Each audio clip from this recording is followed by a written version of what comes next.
সত্যি আন্টি পিয়া খুব স্বার্থপর মেয়ে। আর এই স্বার্থপর কথাটা বলার কিন্তু একটা কারণ আছে। কারণ যে আমাকে নিয়ে ভিডিওটা বানিয়েছো সেটা ডিলিট করে দাও। আর আমি সেরকম গুছিয়ে কোথাও বলতে পারি না। তো যদি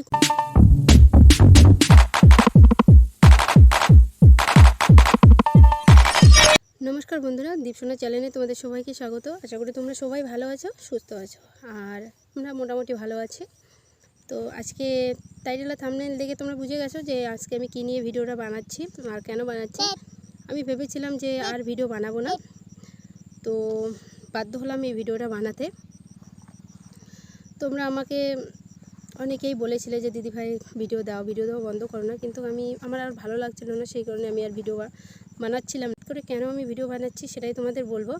তো কালকে এপি ব্লগস পিয়া, তোমরা সবাই চেনো তাকে, তো তার লাইভে এসেছিলো। তো সেই লাইভে আমাকে নিয়ে কিছু কথা বলেছিল।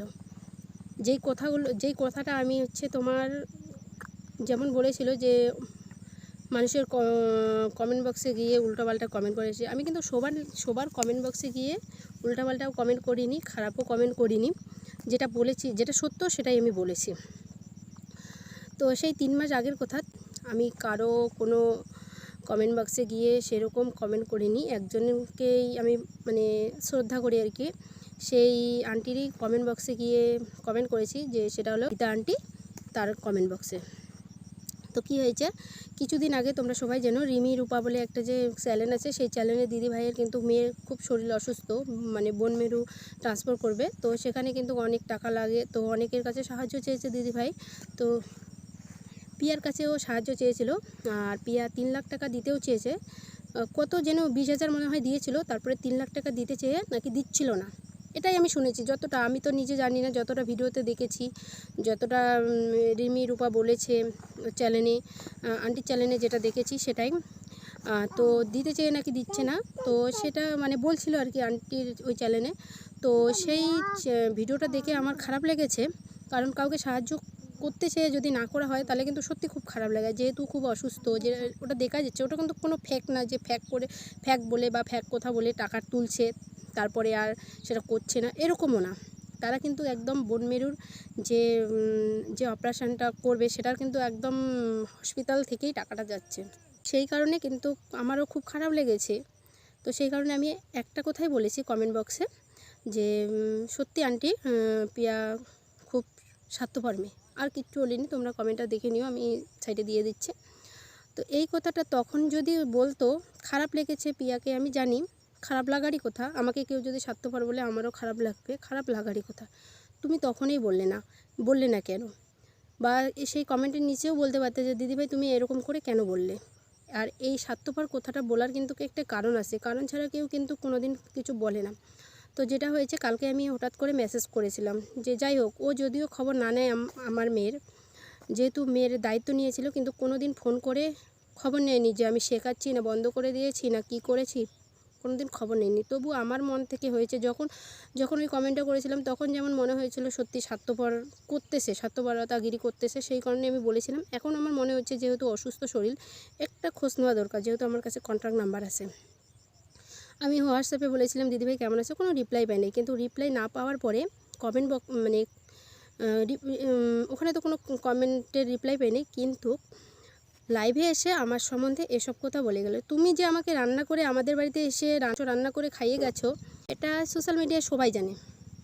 এটা আজকে এখন বলার কোনো প্রয়োজন নেই, কারণ এটা সবাই জানে, ভিডিও দেখেছে। আর এটাও দেখেছে তুমি আমার মেয়ের দায়িত্ব নিয়েছো।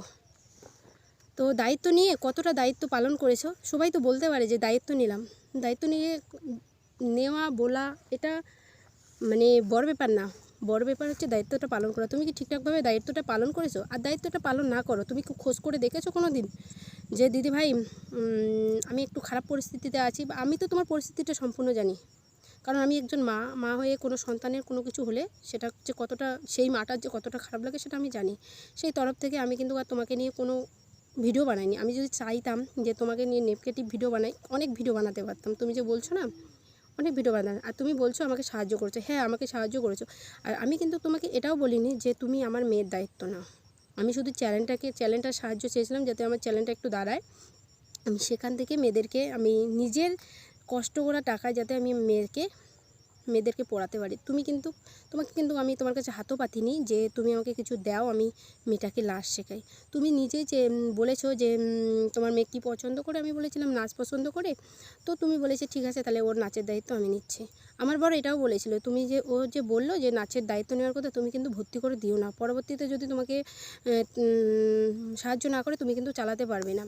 আর আমারও এতটা ক্ষমতা নেই যে আমি তোমাকে দেবো, কারণ হচ্ছে আমাদের কৃষিকাজ করে জীবন, তোমরা জানোই। আর তিনটা বাচ্চাকে মানুষ করা মানে অনেক। এই ছেলেকেও এখন আমি স্কুলে ভর্তি করে দিয়েছি, টিউশন দিয়েছি, ওরও কিন্তু পিছনে এখন অনেক টাকা আমার খরচা করতে হচ্ছে। আর খরচা করতে হবে, বাচ্চাকে মানুষ করতে গেলে এটা করতে হবে, সব বাবা মারই দায়িত্ব।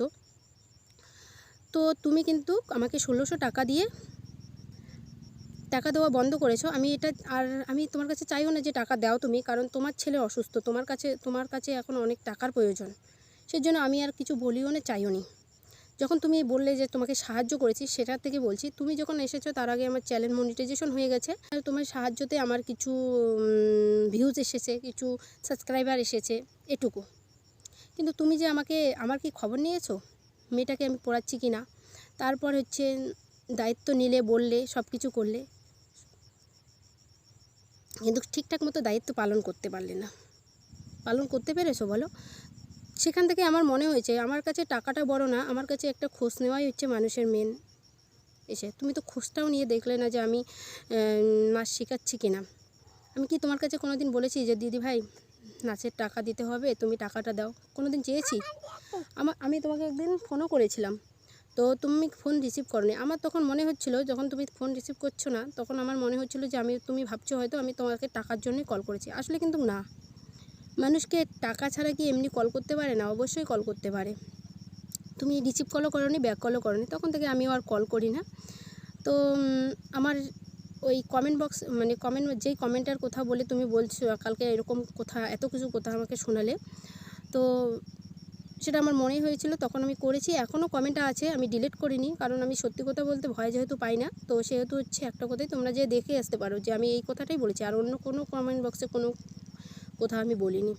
আর যাই হোক, তো সেই কারণে কিন্তু আমার মনে হচ্ছিলো যে তুমি যখন টাকা সবার কাছে শুনতেছি, সবার ভিডিও দেখতেছি যে তুমি টাকা দিতে চাচ্ছ না, তখন আমার মনে হচ্ছিলো যে আমার সাথে যেটা করেছো সেটা কোথা রাখতে পারোনি, সেটা মনে হয় রিমির উপর সাথে করতেছো। আর তুমি যে বলছো সাহায্য করা, এটা একবার বললাম, আবারও রিপিট করছি। দেখো, আমাকে তুমি দিয়েছো 1600 টাকা, আর সেখান থেকে তুমি আমার ভিডিওটার থেকে কিন্তু তার ডবল কামিয়েছো, কারণ আমার ভিডিওটার 97,000 ভিউজ গেছে। আর এখন যে আমি আমার মেয়েকে কষ্ট করে নাচটা শেখাচ্ছি, তো কষ্ট করে চালাতে পারছি, অবশ্যই কিন্তু থেমে থাকিনি। তবে হ্যাঁ, এখন যে তোমার ভিডিওটা আছে, সবাই কিন্তু হয়তো ভিডিওটা দেখে বলছে যে আমার মেয়ের দায়িত্ব তুমি নিয়েছো, তুমি চালাচ্ছ। আসলে কিন্তু তুমি চালাচ্ছ না। তো আমি এখান থেকে বলবো তুমি তোমার ভিডিওটাকে ডিলিট করো। তুমি যে আমাকে নিয়ে ভিডিওটা বানিয়েছো সেটা ডিলিট করে দাও। তুমি যদি বলো তো আমিও তোমার ভিডিওটা ডিলিট করে দেবো। আর হচ্ছে এর জন্য আমার স্বার্থপর মনে হয়েছিল, তুমি রিমির উপর সাথে খারাপ করছো টাকাটা না দিয়ে, সেজন্য আমি তোমাকে স্বার্থপর বলেছি। সত্যি কথা বলতে কোনো ভয় পাই না, তোমাকে আবারও বলেছি। তো এই হচ্ছে ব্যাপার। তো তুমি না এতগুলো কথা আমাকে না লাইভে সোশ্যাল মিডিয়ার সামনে না বলে, তোমার হয়তো আত্মসম্মান না থাকতে পারে, কিন্তু আমার আত্মসম্মান বোধ আছে। আর আমি সেরকম গুছিয়ে কোথাও বলতে পারি না। তো যদি কোনো মানে উল্টাপাল্টা বলে থাকে, তার জন্য আমি তোমার কাছে ক্ষমা চেয়ে নিচ্ছি। আর একটা কথা বলি, আগে যেমন তোমাকে ভালোবাসতাম, এখনও ভালোবাসি, সেই কারণে কিন্তু আমি কালকে তোমাকে মেসেজটা করেছি। কথাই বলবো, অনেক দিদিভাই তোমাকে বলতেছে যে কন্ট্রোভার্সির থেকে দূরে থেকো। একটা কথাই বলবো, আমিও বলছি, এই মুহূর্তে তুমি কন্ট্রোভার্সির থেকে দূরে থাকো। কারণ কি বলো তো, এই যে আমার নামে বলছো, আমি একটাই ভিডিও বানাচ্ছি, পরবর্তীতে যদি তুমি আমার নামে কোনো কিছু বলো, তাহলে কিন্তু আমি আবার ভিডিও বানাবো, তোমাকে আমি বলে দিচ্ছি। আর এই মুহূর্তে যদি আমি বিশেষ কারণে রাগের মাথায় উল্টাপাল্টা বলে থাকি, খারাপ লাগতে পারে। তো সেই কারণে আমি বলছি যে তুমি যা বলেছো আর প্লিজ বলো না। আর পারলে আমার ভিডিওটা ডিলিট করো।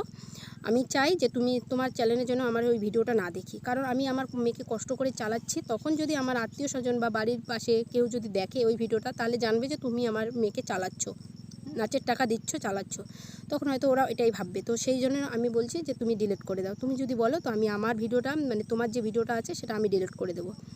তো এই হচ্ছে ব্যাপার, আর কিছুই না। আর তুমি যে এই 1.5 বছর গেল, 1.5 বছরে কখনো কোনো দিন কিন্তু খোঁজ নিয়ে দেখোনি যে আমার মেয়ে ভিডিও মানে নাচ শিখছে কি না। তো যাই হোক, অনেক কিছু বললাম। তো তোমাদের কাছেও আমার ভিউয়ার্সদের কাছেও আমি ক্ষমা চেয়ে নিচ্ছি। অনেকেই জানি আমাকে খারাপ মন্তব্য করবে, খারাপ কিছু বলবে, আমার কোনো করার নেই, কারণ আমার কালকে ওটা দেখে খারাপ লেগেছিলো। ওইভাবে এত 3 মাস পর, আমি 3 মাস আগে কমেন্ট করেছি আর সেই কমেন্টের রিপ্লাই আমি 3 মাস পরে পেলাম। আমাকে খুব খারাপ লেগেছে। যেমন আমার কমেন্ট দেখে পিয়াকে খারাপ লেগেছে, সেরকম পিয়ার কথাগুলো, কালকের কথাগুলো শুনে আমাকেও খারাপ লেগেছে। সবাই জানো তোমরা যে আমাকে রান্না করে খাইয়েছে, সেই কথাটা না বলতেও পারতো। এই যে সাহায্য করার ব্যাপারটা, সাহায্য যতটা না করেছো তার থেকে বেশি বিপদে ফেলিয়ে দিয়েছো।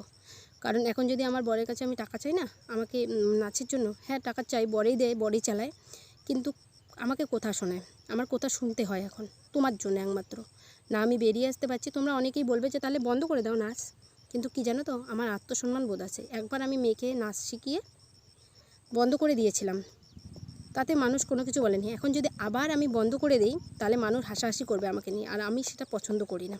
তো সেই কারণে আমি কষ্ট করে চালাচ্ছি, কিন্তু তুমি পারলে ভিডিওটা ডিলিট করে দাও। পারলে কি ভিডিওটা ডিলিট করে দিও। আমি কষ্ট করে চালাচ্ছি, তোমার নাম হবে সেটা তো আমি চাই না। তো এই হচ্ছে ব্যাপার। তুমি আমার সাথে স্বার্থপরতামি মানে খারাপ করেছো, এটা আমি যেটা করেছো আমি সেটা বলছি। যতটা না সাহায্য করেছো তার থেকে বেশি আমাকে বিপদে ফেলিয়ে দিয়ে গেছো। তো যাই হোক, বিবি রূপার সাথে যখন ওটা করতে যাচ্ছিল, আমার মনে হচ্ছিলো এই কমেন্টটা করা দরকার, যাতে তুমি দেখো আর তুমি একটু শুধরে নাও। তো কমেন্টটা দেখেছো, খুব ভালো কথা, খারাপ লেগেছে, আমি তার জন্য দুঃখিত। তো এই ধরনের আর যেন আমার সম্বন্ধে যেন এরকম কথা আমি না শুনি। তুমি আমার সরল রূপটা দেখেছো, কিন্তু সত্যিকারের মানে যখন আমি রেগে যাই সেই রূপটা হয়তো তুমি দেখোনি। আমি যদি সত্যিকারে মানে অন্য কারোর মতো হতাম, তাহলে এতদিনে না তোমার এগেইনস্টে আমি অনেক ভিডিও বানাতাম। তো যাই হোক, কোনো ভুল বলে ক্ষমা চেয়ে নিচ্ছি।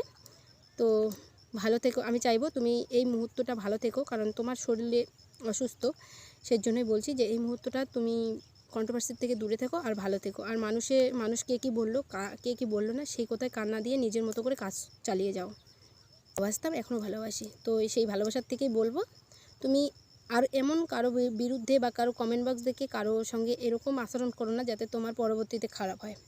তো যাই হোক, ভালো থেকো, আর সবাই ভালো থেকো, সুস্থ থেকো। জানি না আর ভিডিও নিয়ে আসবো কি না, তবে হ্যাঁ এটা একটা বলতে পারি, যদি আমার পিছনে কেউ লাগে তবে আমি ভিডিও নিয়ে কিন্তু অবশ্যই আসবো।